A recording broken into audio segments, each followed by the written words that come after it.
everyone. Welcome to my Q&A. Thank you again for coming. We have a title company here, University Title. We have Angelita. She is going to be telling us about how we can benefit as agents closing with the title company.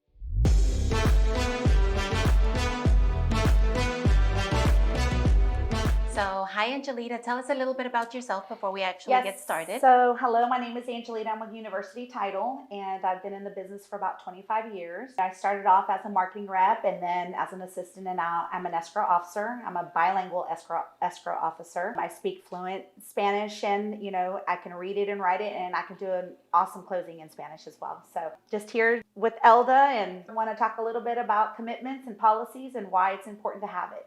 Yeah, so let's get started. Let's first explain what title company is, what it does. And let's talk about the title commitment. What does that have to do with our clients? So the title company, we're an insurance company. What we do is we provide a mortgage policy and an owner's title policy to our buyers. What that is let's talk a little bit about what the title insurance and why you should have title insurance. So title insurance is to protect the buyer for any liens or any possible issues that are prior with the history of the policy. So that way, when the buyer purchases a property, it should be no issues. And if there does become something in the past, and that's what that policy is for, that policy will protect that buyer. There is two different policies, which is an owner's title policy and a mortgage policy. The mortgage policy protects the lender. That is required by the lender. It's one of the requirements in order for you to get a loan with the lender. And again, the owner's title policy protects the buyer. So that's the difference between the owner's title policy and the mortgage policy. That's what the title company is in business for. Also, our responsibility is to make sure that there's no liens on title. We'll talk a little bit about a title commitment. A title commitment, there is a Schedule A, B, C, and D, which is very important. Schedule A is pretty much talks about who's in title, who's the buyer, who's the lender, what's the sales price, what's the loan amount. That's what Schedule A talks about. And again, that's who we know who's actually in title, who's vested. Schedule B is going to be exceptions. What exceptions are accepted on the policy. Schedule C is one of the most important schedule. There's going to tell you if there's any liens, if there's any abstract of judgments, if there's any, any kind of issues that are in title. That's how we find out when those sellers have a mortgage that's pending. We need to request a payoff. So that's kind of a very detailed schedule for you to look at. And then we have Schedule D, which talks about dollars and disclosures. There pretty much just says who the underwriter is, how much are the premium, and who's actually being paid those premiums. So that title commitment is pretty much kind of like, I would say, the Bible of, our Bible for the title company, because we have to look at that and make sure that whoever's selling, that they are the correct sellers, and if there's any kind of liens, if we have to pay anything off, that way we know what we need to do to clear title. Once all that is cleared, then what we called is a clear to close, and the title company is ready to go, and all we're waiting for is just the lender. So the prices, I know the prices are pretty set, but there's a lot of confusion because there are some fees that kind of fluctuate. Can you explain that, please? Absolutely. The owner's the policy amount, that's pretty much across the board. Every title company, we charge the same on that. The only thing that is being charged is differently is the escrow fee. The escrow fee is what is going to be different. We charge whatever the pages are for recordings. We're going to charge exactly, because a lot of the lenders, especially auditors, we have to be exact into the page. So we're going to charge whatever the recording fee is, exact pages. And we do charge for electronic recording. And then, whatever our escrow fee, that's what we charge. So that's pretty much what we charge. The only difference in fees that are being changed from title company to title company is going to be your escrow fee. Okay, and how does that change? Is it much of a difference? Not so much of a difference. It's kind of like you pay for what you get. We charge $525 on each side of buyer, seller. That's pretty much what, the title company gets paid for. So you can range from, you have some title companies that don't charge an escrow fee at all. But again, it's just depending on the service. You pay for what you get. So we do charge a fee. And, I'm very, very firm about that, only because, we love doing what we do, and we do a great job at what we do. Yeah, most definitely. We do work with a lot of home buyers that decide to sell on their own. And that's something that you've been able to help me a lot with. So explain what the difference is between closing with you and closing with an attorney. Well, for me, I tell everybody, it costs a little bit to use a title company. And I think it's very important, only because we do a title search. We make sure that there's no liens on title. We make sure that whoever is selling the property are the actual owners of the property. So we do a little bit of a title, we do a title search and a history of the property. As of the attorneys, they don't really do, they're not required to pull it, do a research on the property. So those attorneys, I mean, pretty much they prepare documents. They are a part of our business and they definitely do prepare those attorney docs, but they don't actually do the research of the property to make sure that there's no liens, because once a buyer purchases and they don't use a title company, they're not insured. So I always recommend people to, use a title company whenever you're purchasing, when you're buying a home, because that's money that you're investing in. You definitely don't want to lose that. Understanding title policy. What else can you tell us about the title policy that's very important for our buyers especially? Well, the title policy is very important because it protects the buyer. If there's any past issues that come along due to title, let's say, everybody's human. They miss something. So let's say they miss a lien that was on title or some type of judgment. That's where the title policy comes in and protects the buyer. So it protects the buyer from the day of closing. Anything that happens in the past that maybe the title company did not catch, then that's what's protected under that insurance policy, that owner's title policy. Underwriters 8. What does that mean? I just wanted to mention that University Title, we have 8 different underwriters. So if there's ever an underwriter that don't approve something, we can always go to another underwriter. So we have 8 options to figure out where we can close and who will accept whatever transaction that we're doing. So that's pretty good, because there's a lot of title companies that maybe have 1 or 2, but we have 8. So we have 8 to choose from. Is there a concern? Is there something that we should be looking out for that maybe will not be accepted by one of the underwriters? No, not really. Every case is different. I mean, some underwriters could be a little bit more stricter than others. It could be something as in like something's expected, like a release, that we have to have a release, and we already know that it's something that we know that the property was paid for or something like that, or happened years ago. So just different criterias. Let's say, for instance, we're trying to close a deal. We know it's a good deal. Underwriters being really tough about it. And we're like, we already know. And the buyers know the sellers and they knew them for years, or their family members, or it's just circumstances like that. So every underwriter has different criterias. Okay, so your title company, you can close with commercial deals as well? Yes. We do commercial deals. We do investor deals.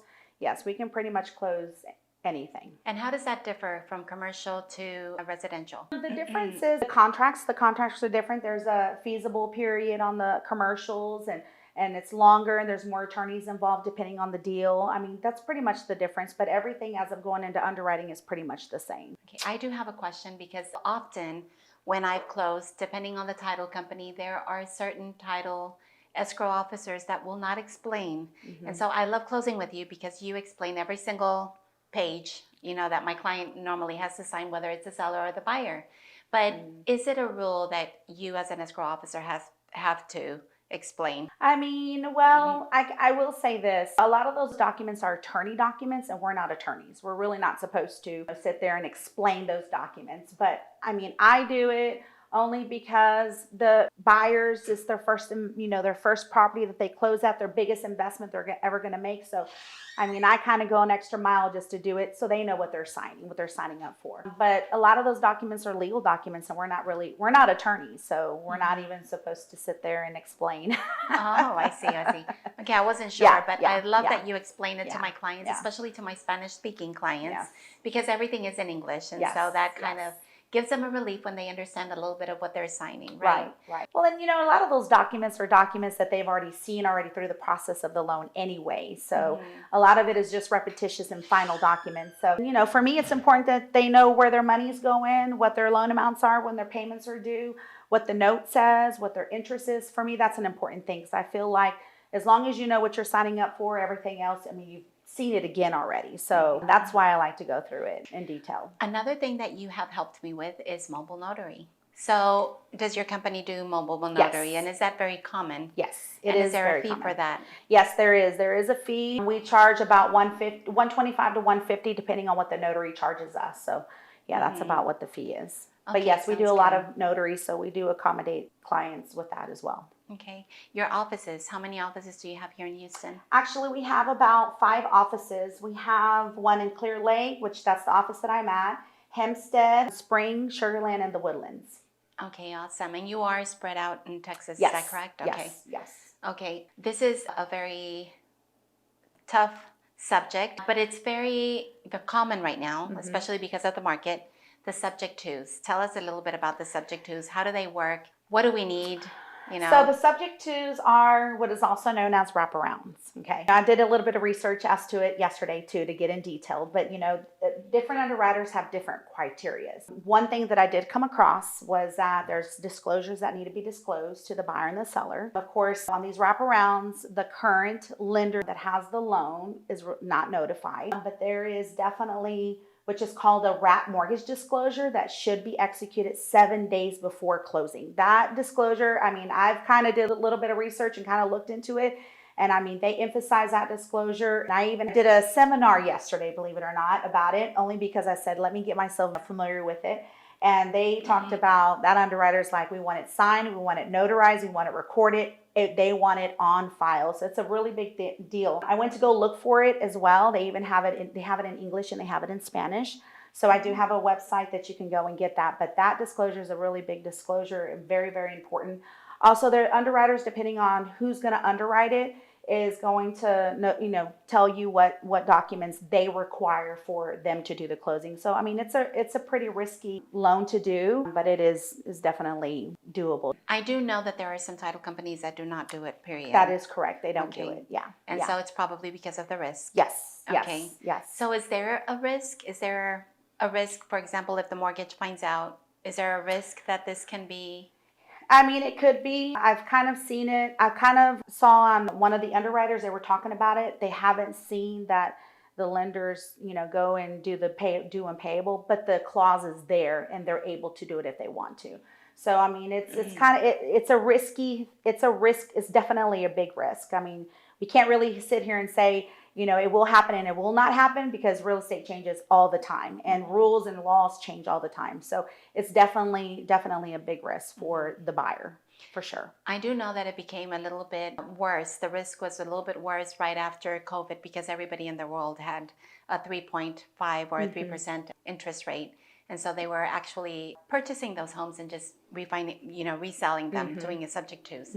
So it became a problem for a lot of title insurances as well. Is there any other type of situation that you can help, like similar to subject two? I mean, pretty much you would take it to the underwriter and make sure that they're okay with it because they're the ones that make the final decision and they're the ones that are going to finalize that policy. So all I would do is, what I would say is, just bring it to us. Let's talk about it. Let's figure it out. Take it to underwriting, see what we can do, see what we need to do to make it happen, and then just go from there. Because, every situation is different. Not all underwriters are going to approve it. There's only going to be a few. So we just have to just go with the flow, figure out what we need to do to put in place for it. So, I mean, there's just a lot of gray for that, and there's not a straightforward answer for that question. So. What about short sales? Is that something that y'all as well do? Yes. So you said you work a lot with investors. How is it that you work with investors? So we do a lot of double closings. Investors, as in, investors that have properties and they're flipping them or buying from the seller. We deal with that too. Short sales, we definitely do short sales as well. Of course, we have to stay in contact with the first lien holder, make sure to see what they approve of. Actually, we have one right now that has 3 loans on it. So we have to make sure that's our responsibility as a title company to make sure that we're all in agreement and whatever the lender approves, and that's what we have to go with. So it's a lot of back and forth in numbers and sending out HUDs and figuring out what number is going to be good and making sure the numbers are exact because of course they don't want the seller to take home any kind of funds because it's a short sale transaction. So that's where we come in as the responsibility to make sure that everybody's being paid and everything's documented and we can get it closed. So I've had in the past where they're asking me, well, we want to sell it to our relative, and so because it's going between our relatives, we really don't need an agent. Is an agent required to come to your closing? No, it's not. An agent is not required. Okay. But I would say agent is always good because they're the ones with the most experience and they're the ones that know how to, we're not going to sit there and negotiate with the buyer or the seller anything. We just go along whatever's on the contract and that's what we follow. A lot of times we have people that at the end they're like, well, why am I paying this and why am I paying that? Well, we go off of the contract. So we strictly go off, what the contract says and that's it. And so the agent helps negotiate that, but it's not required. Okay, so what kind of contracts do they use if they don't use an agent? They use the 1-to-4 family, the Okay, they can contract just on print it track. out. Yeah, Okay. yeah. Or Okay. sometimes they make their homemade contract, which is not good. Oh, really? Yeah, Oh, my we've goodness. seen a few of those. Really? In Spanish? In English. In English? Wow. Yeah, Okay. yeah. Okay. So, we have to, the contract, we go off of the contract. We need to know who's paying for the policy. We need to know, who's, if there's a survey involved. There's a lot of items that we need to know as a title company, who to charge and who's paying for what. Okay, your attorneys. Let me talk a little bit about your attorneys, because a lot of the times I get clients that ask me, well, is there going to be an attorney involved? And I always tell them, not necessarily with the title company, but they do have attorneys. Outside attorneys. Uh-huh. Yes, yes. So tell me how that works. So the outside attorneys, I mean, we do have a relationship with attorneys to prepare our documents, which is a deed, or if they're doing owner finance, they prepare our owner finance documents as well. Their experience, and they're real estate attorneys, and pretty much we have a list of those. And if anybody wants a list of real estate attorneys, I tell people all the time, don't just go to a attorney, go to a real estate attorney, because it makes a big difference. And I have a list that I give buyers or sellers that are needing real estate attorneys. So there's several out there that are in the area that that I live in, where they call at. Okay, great. Yeah. Well, thank you, Angelita. I think very that was welcome. great. You gave us a lot of information. Hopefully this helps you as an agent for your buyers, for your sellers, investors, and anybody else that needs our services, right? Yes, yes, for sure. Okay, well, thank you so much for being here. You're welcome. And How do we contact you? Yes, my name is Angelita once again. My office number is 281-916-5100. My email address is angelita.negrete, that's Negrete, at utitle.com. Okay, awesome. Thank you so much. I'll see y'all next week.